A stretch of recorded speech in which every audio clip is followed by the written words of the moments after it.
Salut à tous les amis, c'est Terminé Communiste, on se retrouve aujourd'hui pour une nouvelle vidéo. Donc aujourd'hui je vais vous parler assez rapidement, ce sera condensé l'histoire de l'Union soviétique. L'URSS, Union des républiques socialistes soviétiques, est l'entité politique qui contrôlait le territoire de l'actuelle Russie de 1922 à 1989.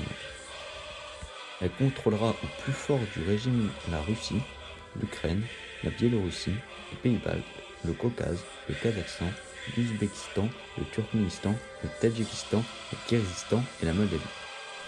Après la géographie, l'histoire. 1917, la Russie était alors en guerre contre l'Empire allemand et l'Autriche-Hongrie. Les armées du tsar enchaînaient les défaites et la révolution était en marche. En février 1917, la révolution éclate. 15 mars 1917, le tsar abdique. La Russie devient une république et un gouvernement provisoire est formé. Dans les villes, les soviets s'organisent. En octobre, les communistes profitent de la situation pour s'emparer du pouvoir. S'ensuit une guerre civile entre rouges et blancs. La guerre civile dure jusqu'en 1922, année de la proclamation de l'Union des républiques socialistes et soviétiques. Qui est un peu long quand même. J'aurais pu choisir plus court.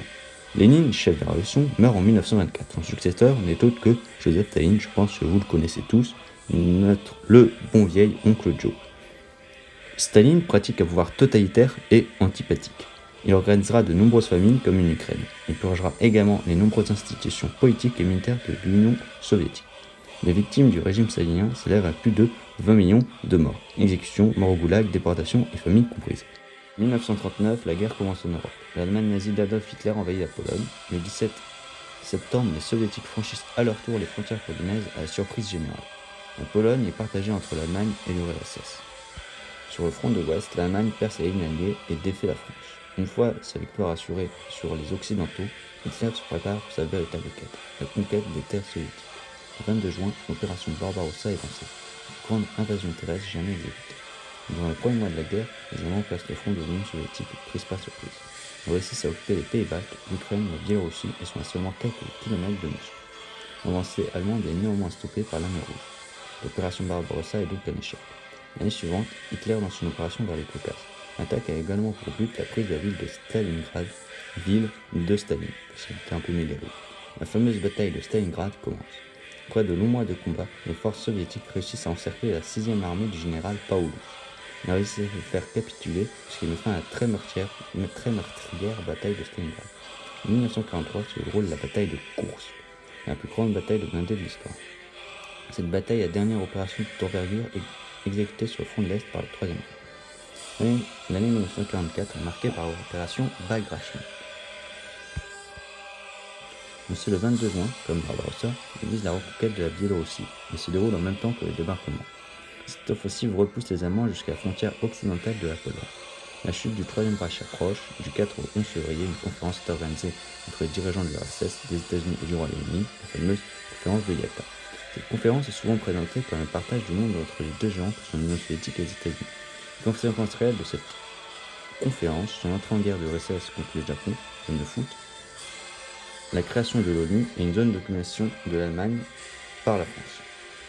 Le 8 mai 1945, le 3e Reich capitule.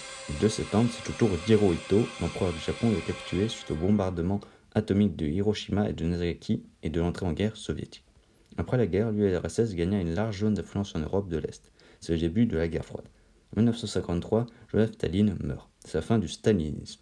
Depuis 1949, l'Union soviétique possède la bombe atomique. La menace d'une guerre nucléaire pèse donc sur tout le monde. Le mur de Berlin, symbole de la séparation Est-Ouest, est construit en 1961. Le monde communiste s'étend alors sur tous les continents, en Asie, en Europe, en Afrique et en Amérique. La confrontation Est-Ouest atteint son apogée en 1962 lors de la crise des missiles de Cuba.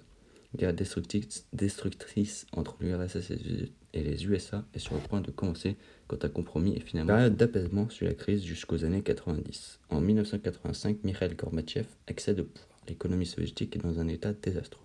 La tentative de Gorbatchev de redresser le pays s'avère être des échecs. En 89, le mur de Berlin tombe. L'Union soviétique ne fait rien. C'est le début de la fin pour le régime communiste en Europe. L'unification allemande la suit de peu l'année suivante. 1-1, le régime communiste chute en Pologne, Tchécoslovaquie, Bulgarie, Roumanie, Albanie et Hongrie. En 1991, c'est au tour de l'URSS de se démanteler. Gorbatchev démissionne et la démocratie est installée en Russie. Merci à tous d'avoir regardé cette vidéo. On se retrouve très bientôt pour une nouvelle vidéo. Salut!